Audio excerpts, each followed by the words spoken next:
ইতিহাস পরীক্ষার আগে দুটো দিন সময় আছে। এই দুটো দিন সময় কিন্তু ইতিহাসের পাশাপাশি রুটিন করে তোমরা আরো কিছু সাবজেক্ট পড়বে, যেই সাবজেক্টগুলো তোমাদের দুর্বলতা বেশি। এবং তোমাদেরকে আরো বলে রাখি, ইতিহাসের গুরুত্বপূর্ণ প্রশ্ন অলরেডি তোমাদের জন্য দেওয়া হয়েছিল সাজেস্টিভ ভিডিও, এবং আজকে যেই স্যারের প্রতি বছর স্যার যা বলেন তাই আসে, সেই গুরুত্বপূর্ণ প্রশ্নগুলো তোমরা এক ঝলক দেখে নাও যে তোমাদের সঙ্গে ঠিকঠাক মিলছে কিনা। যদি কোনোটা মিস আউট হয়ে যায় তবে কিন্তু সময় হাতে অনেক, তোমরা সেগুলো পড়ে নেবে। প্রত্যেকটা সাবজেক্টের ভিডিওস আসছে। তোমাদের ইংরেজি পরীক্ষা প্রত্যেকের ভীষণ ভালো হয়েছে। তোমরা আমাকে অনেক মেসেজ করেছো, অনেক হোয়াটসঅ্যাপ মেসেজ করেছো, বিভিন্ন কোশ্চেন কনফিউশন আছে, আমি সেগুলো নিয়ে সব বলবো। এখন আপাতত আগামী পরীক্ষার জন্য ফোকাস করো। আমাদের কিন্তু অনলাইন ক্লাসে ভর্তি চলছে, তোমরা চাইলে ভর্তি হতে পারো। চলো পুরো ভিডিওটা প্রথম থেকে শেষ পর্যন্ত দেখো। স্পেশাল থ্যাঙ্কস টু শুভেন্দু স্যারকে, যিনি এই ভিডিওটা তৈরি করতে হেল্প করেছেন। তিনি গাইঘাট এবং গাইঘাটার পার্শ্ববর্তী এলাকায় তিনি কিন্তু সুনামের সহিত তিনি বাংলা ইতিহাস ভূগোল পড়িয়ে থাকেন। তার বাংলা প্রশ্ন হুবহু কমন এসছে বছর, এবং তিনি কিন্তু ইতিহাস ভূগোল একই রকম ভাবে মাধ্যমিক পর্যন্ত খুব ভালো পড়ান। চলো পুরো ভিডিওটা মন দিয়ে। এটা খুবই ছোট্টর মধ্যে ছাড়তে চাই, এবং যে প্রশ্নগুলো খুবই গুরুত্বপূর্ণ বলে আমার মনে হয়েছে আমি সেই প্রশ্নগুলোই তোমাদের সামনে তুলে ধরতে চাই। আশা করি তোমাদের বাংলা এবং ইংলিশ পরীক্ষা নিশ্চয়ই ভালো হয়েছে, এবং এই প্রশ্নগুলো যদি তোমরা দেখে যাও তোমাদের ইতিহাস পরীক্ষা ভালো হবে এই আশা আমি রাখি। আমি তোমাদের 4 নম্বরের প্রশ্ন বলছি প্রথম অধ্যায় থেকে। হুতুম প্যাঁচার নকশা অথবা নীলদর্পণ নাটক সম্পর্কে যা জানো লেখো, বা সমাজের উপর কি প্রতিফলন ফেলেছিল সে সম্পর্কে যা জানো লেখো। 2 নম্বরে আছে ইতিহাসের উপাদান হিসেবে সংবাদপত্র ও সাময়িকপত্রের গুরুত্ব। আধুনিক ভারতের ইতিহাসের উপাদান রূপে 70 বছর জীবন স্মৃতি এবং জীবনের ঝরাপাতার গুরুত্ব, এবং ইতিহাসের উপাদান হিসেবে আত্মজীবনী ও স্মৃতিকথার গুরুত্ব লেখো। আধুনিক ভারতের ইতিহাসের উপাদান রূপে সরলা দেবী চৌধুরানীর আত্মজীবনী সম্পর্কে, এই প্রশ্নটা আমি একবার বললাম, জীবনের ঝরাপাতা, এই প্রশ্নটা একটু ভালো করে দেখে যেও। দ্বিতীয় অধ্যায় থেকে যে প্রশ্নগুলো আমার কাছে খুব গুরুত্বপূর্ণ বলে মনে হয়েছে 4 মার্কের জন্য: স্বামী বিবেকানন্দ সর্বধর্ম সমন্বয়ের আদর্শ, নব্য বেদান্ত এবং শ্রীরামকৃষ্ণের সর্বধর্ম সমন্বয়ের আদর্শ। চিকিৎসা বিদ্যার ক্ষেত্রে কলকাতা মেডিকেল কলেজের ভূমিকা। নারী শিক্ষার বিস্তারে ড্রিঙ্ক ওয়াটার বেথুন অথবা রাধাকান্ত দেব অথবা ঈশ্বরচন্দ্র বিদ্যাসাগরের ভূমিকা। 19 শতকে বাংলার পাশ্চাত্য শিক্ষা বিস্তারে রাজা রামমোহন রায় এর অবদান অথবা কেশবচন্দ্র সেনের ভূমিকা। সেই কেশবচন্দ্র সেনের ভূমিকার মধ্যে তুমি ব্রাহ্ম আন্দোলনটা একটু পড়ে যাবে। নারী শিক্ষার বিকাশে বামাবোধিনী পত্রিকার গুরুত্ব, এবং সেই সাথে সাথে ব্রাহ্ম আন্দোলন, ইয়ং বেঙ্গল আন্দোলন এবং সতীদাহ বিরোধী আন্দোলন। এই যে প্রশ্নগুলো বললাম, এক একটা প্রশ্ন এক একটার সঙ্গে পরিপূরক। তোমরা দেখবা পড়ার সাথে সাথে তোমরা সেটা বুঝতে পারবে।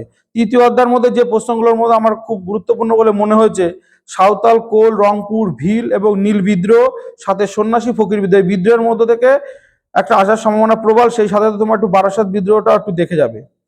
বিদ্রোহ, অভ্যুত্থান ও বিপ্লব, এই ধারণাটি ব্যাখ্যা করো। বাংলায় ওয়াহাবি বা ফরাজি আন্দোলন সম্পর্কে যা জানো লেখো। চতুর্থ অধ্যায় থেকে যে 4 নম্বরের প্রশ্নগুলো আমার গুরুত্বপূর্ণ বলে মনে হয়েছে, যে মহাবিদ্রোহকে কি সামন্ত শ্রেণীর বিদ্রোহ বা জাতীয় বিদ্রোহ বলা যায়, বা এই বিদ্রোহ কি স্বাধীনতার প্রথম সংগ্রাম বলা যায়, বা এর বলাটা কতটা যুক্তিসঙ্গত আছে বলে তুমি মনে করো। টিকা লেখো হিন্দু মেলা এবং সেই সাথে সাথে মহারানীর ঘোষণাপত্র। ব্যঙ্গচিত্র হিসেবে গগেন্দ্রনাথ ঠাকুরের মূল্যায়ন এবং জাতীয়তাবাদের বিকাশে আনন্দমঠ উপন্যাস এবং গোড়া উপন্যাসের অবদান। তার পরবর্তী প্রশ্ন হচ্ছে 1857 সালের মহাবিদ্রোহের প্রতি শিক্ষিত বাঙালি সমাজের মনোভাব, এবং 1857 সালের বিদ্রোহকে কি সামন্ত শ্রেণীর বিদ্রোহ বলা যায়, এ সম্পর্কে তোমার মতামত। পঞ্চম অধ্যায় থেকে যে প্রশ্নগুলো আমার কাছে গুরুত্বপূর্ণ বলে মনে হচ্ছে: বসু বিজ্ঞান মন্দির টিকা, ছাপা বইয়ের সঙ্গে শিক্ষা বিস্তারের সম্পর্ক, এবং কারিগরি শিক্ষার বিকাশে বেঙ্গল টেকনিক্যাল ইনস্টিটিউট, এবং মুদ্রণ শিল্পের বিকাশে শ্রীরামপুর মিশর আর সঙ্গে গঙ্গা কিশোর ভট্টাচার্য। রবীন্দ্রনাথ ঠাকুরের শান্তিনিকেতন আশ্রম প্রতিষ্ঠার উদ্দেশ্য কি ছিল। ষষ্ঠ অধ্যায় থেকে যে প্রশ্নগুলো আমার গুরুত্বপূর্ণ বলে মনে হয়েছে: বারদৌলি সত্যাগ্রহের পরিচয় দাও, এবং বারদৌলি সম্পর্কে যেটা আছে পুরো প্রশ্ন উত্তরগুলো করে গেলেই যথেষ্ট। ওয়ার্কার্স অ্যান্ড পেজেন্ট পার্টি টিকা, একা আন্দোলন সম্পর্কে যা জানো লেখো, এটা টিকা হিসেবেও দিতে পারে। মহাত্মা গান্ধী কি কারণে জমিদারদের কর প্রদান বন্ধ করে বিরোধী ছিল সে সম্পর্কে যা জানো লেখো। বা এই প্রশ্নটা যদি না করো তোমরা এটা অবশ্যই করে যেও: ভারতের উপনিবেশ বিরোধী আন্দোলনে বামপন্থীদের প্রকৃতি এবং চরিত্র মূল্যায়ন করো। সপ্তম অধ্যায় থেকে যে প্রশ্নটা এবার খুবই গুরুত্বপূর্ণ, গান্ধী আম্বেদকর বিতর্ক নিয়ে একটি টিকা, সশস্ত্র বিপ্লবী আন্দোলনে বেঙ্গল ভলেন্টিয়ার্স দলের ভূমিকা, বঙ্গভঙ্গ বিরোধী আন্দোলনে ছাত্র সমাজের ভূমিকা এবং সশস্ত্র বিপ্লবী আন্দোলনে ছাত্রদের অংশগ্রহণ। বাংলার নমশূদ্র আন্দোলন সম্পর্কে যা জানা লোক, এই প্রশ্নটা 8 মার্কেও আসতে পারে, আবার 4 মার্কের মধ্যেও আসতে পারে। অসহযোগ আন্দোলনে নারীদের ভূমিকা কি ছিল। লাস্ট অষ্টম অধ্যায় থেকে যে 4 নম্বরের প্রশ্নগুলো আমি বলছি, উদ্বাস্তু সমস্যা, হায়দ্রাবাদ, কাশ্মীর এবং জুনাগড় রাজ্যটি কিভাবে ভারত বিভক্তি হয়েছিল, এই তিনটের মধ্যে যে কোনো একটা আসার সম্ভাবনা প্রবল আছে। স্বাধীনতার পর ভারত ভাষার ভিত্তিতে ভারত কিভাবে পুনর্গঠিত হয়েছিল এবং উদ্বাস্তু সমস্যার সমাধানে ভারত সরকারের কি উদ্যোগ নিয়েছিল সে সম্পর্কে তোমার যা জানো লেখো। এবার 8 মার্কের যে প্রশ্নগুলো আমার কাছে গুরুত্বপূর্ণ বলে মনে হয়েছে, আমি যে প্রশ্নগুলো এবং তোমাদের সামনে তুলে ধরবো, সেই প্রশ্নগুলোর মধ্যে তোমরা দেখবা 4 মার্কের মধ্যে এই প্রশ্নগুলো আছে। কিন্তু 8 মার্কের প্রশ্ন কমন আনা খুবই কঠিন ব্যাপার হচ্ছে, লাস্টের 2-3 বছরের যে মাধ্যমিকের প্রশ্নপত্র হচ্ছে সেই হিসাবে। 1 নম্বরের প্রশ্ন আছে পাশ্চাত্যবাদী বিতর্ক এবং উচ্চশিক্ষার বিকাশে কলকাতা বিশ্ববিদ্যালয়ের অবদান, ভারতের নবজাগরণের প্রকৃতি, 19 শতকে বাংলার সমাজ সংস্কার।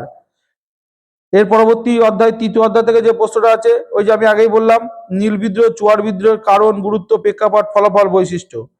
চতুর্থ অধ্যায় থেকে যেটা আছে যে নবজাগরণ, আমি 4 নম্বরে ওই প্রশ্নটাই বললাম 4 নম্বরের জন্য, ওই প্রশ্নটাই তোমরা পড়ে যাবে।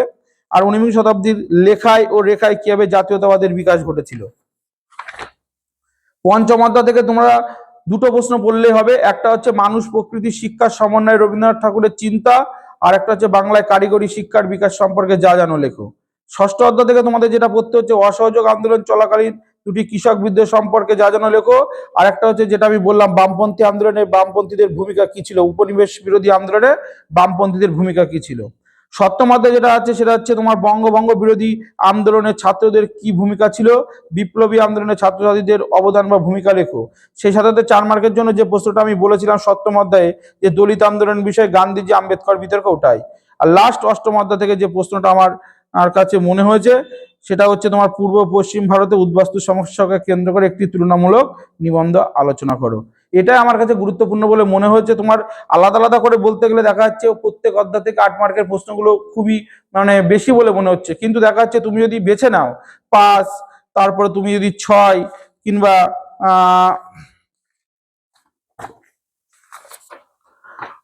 4 আর 2 এই অধ্যায়গুলো যদি তুমি বেছে বেছে পড়ো, দেখা যাবে তোমার হাতে গোনা 4 থেকে 5টা প্রশ্ন পড়লেই তুমি মোটামুটি ভাবে 8 মার্কের প্রশ্নের সমস্ত প্রশ্নের অ্যান্সার করে আসার সম্ভাবনা থাকবে, এই আশা আমি রাখি।